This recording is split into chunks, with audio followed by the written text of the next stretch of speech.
income in renting out property has made real estate a preferred investment for a lot of Filipinos. But there's more to this type of investment than just choosing the right property and looking for a tenant to lease it to. So today, we'll focus on how best to invest in condos for rental income. I'm Edric Mendoza, and this is On the Money.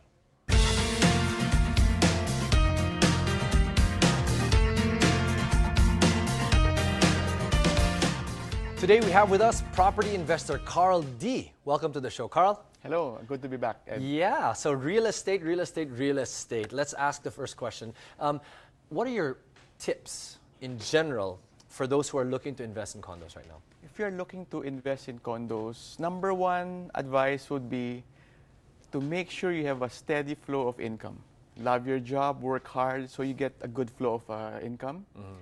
And then you can start investing, no? Kasi you have to at least have the down payment. Yeah. Sure. Number two, treat your property investment like a business. Meaning, your unit is your product.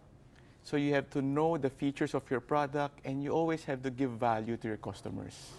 So treat it like a business, meaning you have to understand your target market, you have to market your unit, you have to do a sales pitch, and definitely don't forget after-sales service for your tenant or your customer. Number three, it's always best that you identify your market. If it's a condo near a school, then your tenant will be your students. If it's a condo near some hospital, maybe your tenant, maybe doctors or potential patients who are coming in from overseas. Or if you're in an office, central business district, your tenant will be expats or office workers.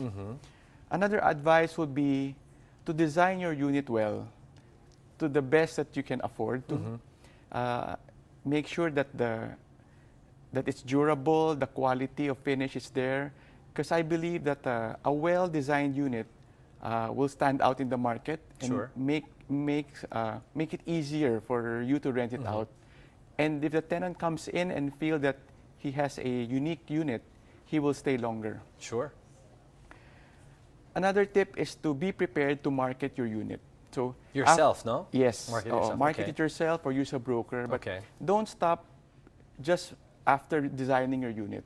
So take nice pictures of your unit, create an enticing description of your unit, highlight the features, and then start to market it out. This can be through word of mouth, social media. This can be through online classified ads. Sure. And lastly, through the professional help of a broker. How about through the building administrator? Oh yeah, oo, tama. No, I mean in that Right, condo. right. Yeah. Because the building tenants will know who are your potential tenants also. Sure. So they're friends, office mates. So it will be nice to tap into them They also. see that there, no? Parang, oh, okay. I Yes. guess depend also on your market, no? Right. Right. Okay. What about competition? Should that be a factor? I mean, knowing what condos are around your condo that you want to rent out, diba? Yeah, definitely. Just like any business, just like a restaurant. If there are two Japanese restaurants together, you're competing for the same market. So in condo, just like business, you will have competition. That's why designing your unit is very important. Making sure that your unit has at least one unique feature. At least one. Yeah, Okay. this can be like as simple as a big sofa, a bigger LCD than your competitor, extra storage. For female market, extra storage space for shoes, a makeup area. If it's a market for kids, a nice small room where it can be their play area or study area. So always find something to differentiate your unit. Okay. Let's talk about price. Okay. How do you now help determine the rental income or the rental value for your unit? Oh. What's the best way to do that? Do a little research about your market. How much are they willing to shell out? And definitely the running rate around the area.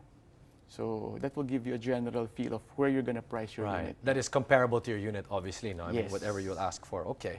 And when you're looking to get a unit prior to even renting it out, no? Can you give tips on pre-selling units versus an already existing unit that you can buy and lease out? Your thoughts? Sige. I always get that question. If you have a bigger budget on hand already, you can opt to get a ready-to-occupy unit. Sure. If that unit satisfy all the requirements and features that you're looking for, then you can get a ready for occupancy unit, RFO. If you're going to loan a portion of it through the bank, usually you shell out around 30 to 40% of the costs of the existing unit, because the bank might appraise it something lower, then require 20% equity. So that will be like your down payment, the 30 to 40. Yes. Okay. So if you have 30 to 40% ready, and the building is ideal to what you're looking for, then go for the RFO. Okay. The advantage of buying pre-selling is the cash out is lower. So from 30 to 40%, you can now lower it to almost as low as 10% for your initial cash out.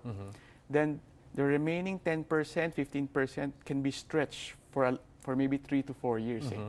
So the pace is generally slower and easier. But in terms of the rental income for a pre-selling unit, yes, right? That's the, I guess that's the downside there, right? You're gonna have to wait till the unit's ready. Yes. And then finish all your payments before you can actually, is that right? You have to finish all your payments before you can actually rent your unit out if it's pre-selling. Oh, for pre-selling kasi, there are schemes right now wherein there is a lump sum on turnover.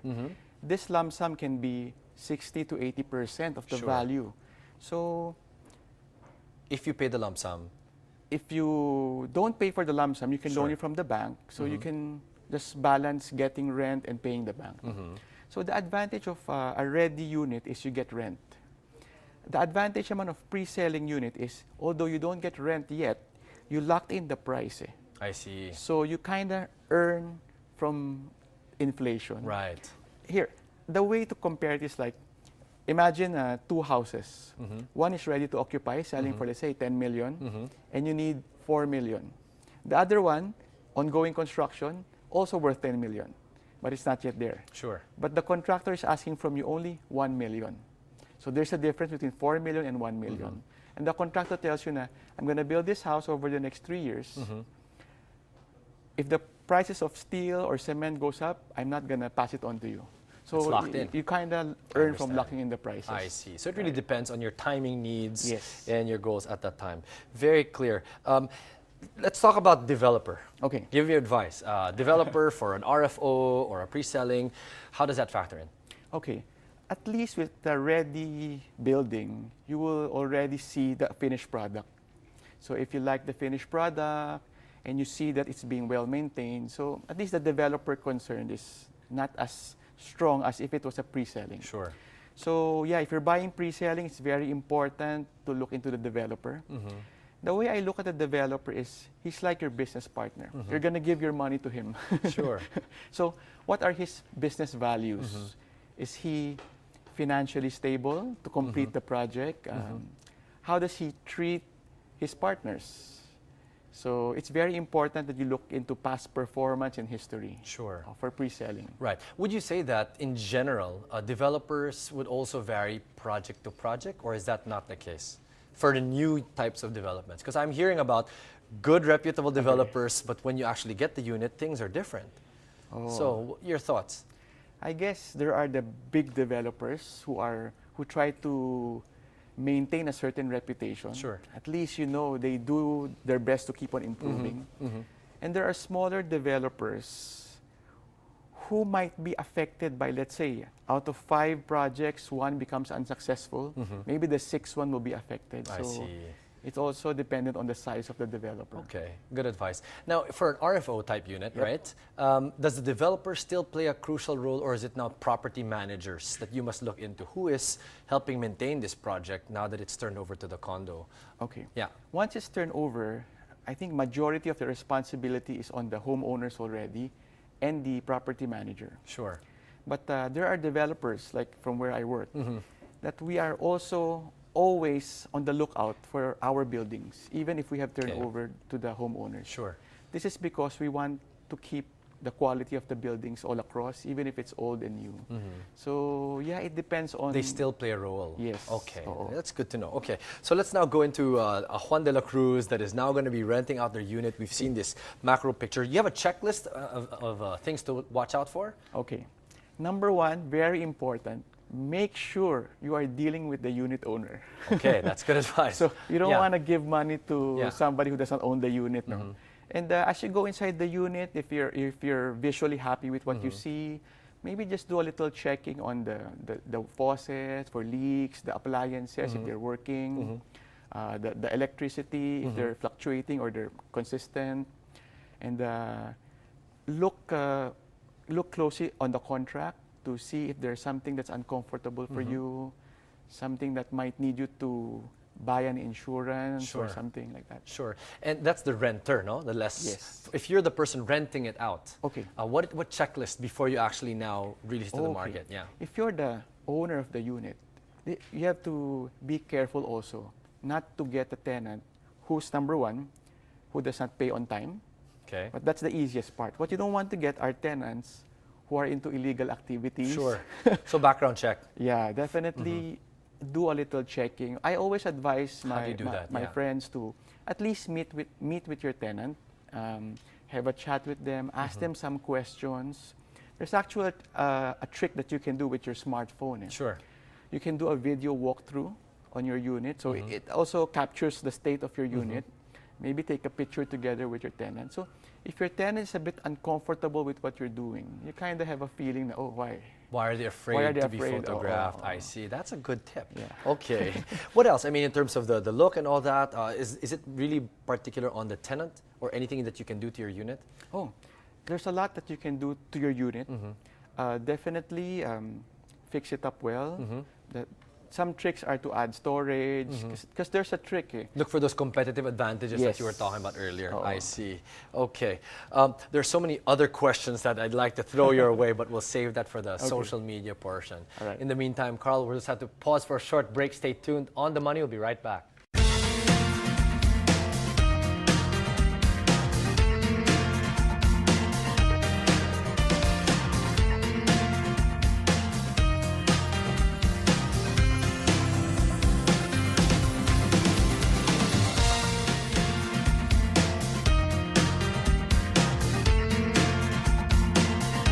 Welcome back to On the Money. Let's check what Salve Duplito has for us in Salve Says.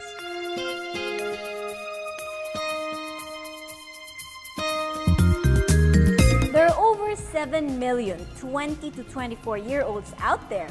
And guess how many of them think about retirement? Well, Chi does, and she sent us this email. Dear Salve, I am a 21-year-old fresh graduate. I plan on investing as early as now for my retirement in the future. I learned basic investment principles from college. However, I'm torn between investing individually or via mutual funds.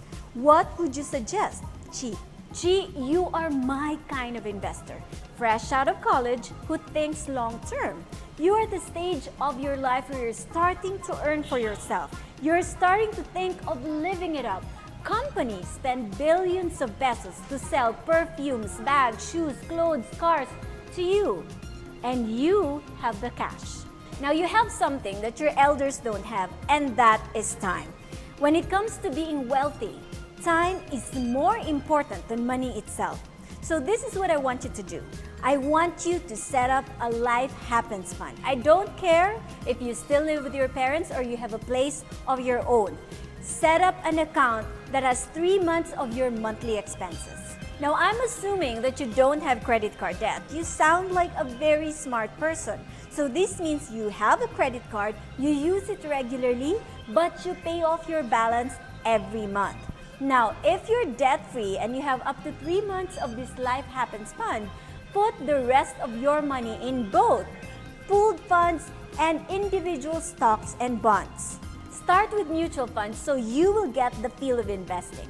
Derive pleasure from your portfolio more than your spending and observe how you deal with the fluctuations of the market.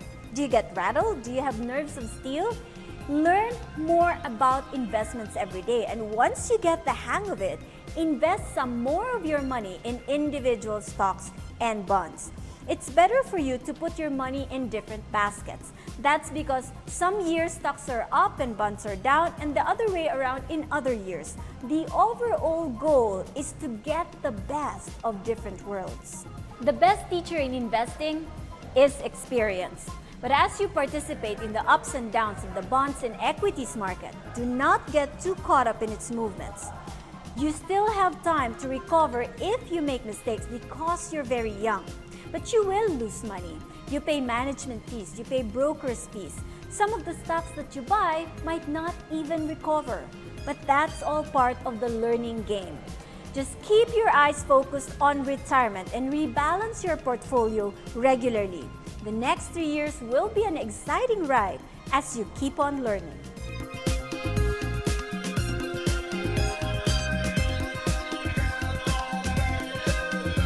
Still with us is property investor Carl D. and of course Melissa Hecole with your money questions. Mel.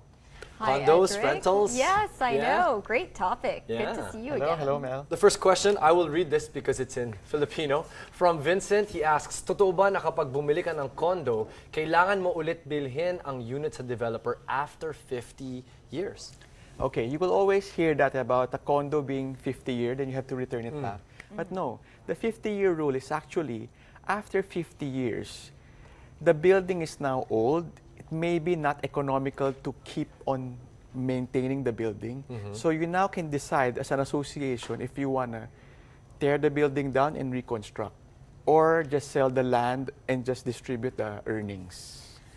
What makes more sense financially? Where will you see more financially? Okay, versus land or condo. Personally, they are two different products. You keep a land for 50 years, yes, it will increase in value, but you get zero rental if it's a residential. If it's a condo, rule of thumb is at around 12 to 15 years, you are already ROI. Anything With above rental, that is all just with the rental, so you still have your capital. So if the building lives up to 50 years, you have probably made a good return already on your money. Okay, but if after 50 years you have to decide whether Right. to tear it down, rebuild, or split it up Just- between all the owners and sell it, what's the better option? I guess it depends on the age group or the energy of the people Right. living in it. No, so right now you will hear of buildings in Makati that are being I was going resold. to ask about that. Yes. Yeah. So Yeah. are there are buildings like that that are undergoing Definitely, that? yeah. Because let's say you're building, and these are just maybe 30, 35-year-old building, but it's old already. The elevator system is not as Right. modern. So everybody just decides and say, okay, we'll just sell the land, and some arrangement will be when the new building comes up, you get a unit. So some will opt to get money. We'll or- swap. So I see. it will still be good, especially if you rented out 30 years. You got 30 years of rental. So I guess as an investor in a condo that's about to hit 50 years, you want to think twice, Yes. right? Even if it does have a tenant. I Factor guess. that in. Yeah, And when that's do they right. decide that? Like 10 years before the 50-year mark? I'm sure they don't decide it, okay, now it's our 50th year, what do we do? They This will- will be buildings that were built around 1950s, 1960s. Yeah, so- Okay. But at least we know, to answer the question of Vincent, you don't have to buy it again, No, no, right? no. You just decide as a condo. I guess knowing that information is when you're gonna buy a 40-year-old building, Yeah. then you have to rethink. Yes. Oh, Prepare right, right. So find out the age of your building is what we're Right. learning here. Okay. This is from Grace in Filipino again. May pinapabayaran bang tax sa uupa ng condo? O lahat ng tax ay sagot ng may-ari? Okay. The usual practice is for the may-ari to cover for all the taxes. Sure. The owner. It's so that the tenant will just have like a figure in mind that he will shell out, and A that's fixed about rental it. rate, A fixed yeah. rental rate. Oh. So it's a common practice that the owner will pay for the association dues, real property tax, and what else? The VAT on the rent. Okay. Do they? But do you figure in the association dues into the rent? Yes. Okay. Yes. Okay, so that would then Is be that covered. always the case? Or are there some who will say, well, you know what, maybe you can cover the... It's not a common. It's a common practice, but you can go two ways. Whichever way. You can arrange like, oh, you pay for the dues. I'll Okay. just ano. There is no law against... No law naman. There's no law that dictates how the rental is done. But from a landlord perspective, it's much safer that you hold the money and Sure. you make sure you pay for it. Right. Then Just to after make a sure. few years, you look You back find and say, out oh, your it's tenant did not unpaid. pay, Oh. right? Yeah, for it's these in things. arrears. That's, Yeah. Right. that's a good point. a problem. Randy asks, from the perspective of the lessee, what should I be on the lookout for when inspecting a condo for rent? Are there parts of the unit that potential renters usually overlook? Okay, Mel. Number one, make sure you are dealing with the owner of the unit. Yes. It's very important. Yep. Usually overlooked. Even when a broker is in place, you still want to be with the definitely. owner. So Okay. first Could be step a is to make scam. sure that you're dealing with the owner. And number two, I guess these are, if visually it's pleasing, so just look into the small details like leaks, water line, is the pressure strong? Right. how's the elevator weight, how's the amenities, is it overcrowded or is it maintained to your standards, how are the Right. locker rooms, how's the gym, so little things na lang. Yeah. Okay. And I guess how the admin takes care of the building and Right, takes care of the oo. tenants. You can see the condition, So yeah. you can Okay. also maybe ask around your neighbors, so how are Right. they doing in the building. Yeah. Right. Yeah. A little bit of espionage work, Yeah. right? Yeah, I Mini actually think espionage it's a work, good yeah. idea to ask the neighbors what's it like in this Yeah. building. How's Yeah, the just to admin? be- What do Just to they meet get the the building feel. ad and say, oh, how's the building? Yeah, Yeah. good advice. Okay, great, great. Now Cheryl asks, my parents bought a unit in a condo along Taft. It's a relatively big unit, so they're having a hard time renting it out because the cost is beyond the budget of most students. What can they do? Income from the unit was supposed to go to their retirement fund. Okay, Cheryl, if you have a big unit and the budget is over students' rates, change market. Maybe your market is not the students. Maybe your market are families who wants to live in that area, who has students or kids, who are students in that Right, school. right. So Sure. you change your strategy. And I Right. think if you're in an area that is for students, I think your unit being big ones will stand out. Okay. Question, what are your thoughts on subdividing? Opening it up and saying, you know what, your rooms, you can share 4 or 5 people. Or you split the unit in half Yeah. and just make it 2 units? Can you do that? Is it even I'm legal? not familiar with condominium Right. deeds if Practices. it's Yeah. allowed. So they'd have to check with the Yeah. building administration, I think is what's going to happen, right? If you own the unit, you just Yes. check with the building administrator because it's yours, right? Yeah, you can check if it's allowed to divide it into like 3 Yeah. rooms. Because I've 'Cause heard of cases that have done that. I know that you can connect 3 units together or 2 units together, but whether you can Split break up up one. one unit into 2 or several is the question, I guess. Yeah. Right, I've heard of it being done also. Yeah. I'm not sure if it So aligns check with the building administrator admin. guidelines, yeah. Okay. Anyway, I understand that there is a money summit coming up. Yes, yes. Could you tell me more about that? So this July 12 and 13 at the SMX in Pasay City, there'll be a money summit wherein there'll be around 40 speakers who will be in that venue speaking about forex, stocks, real estate, and anything that you want to learn about finances in 2 days. So Okay. it's a Friday and a Saturday.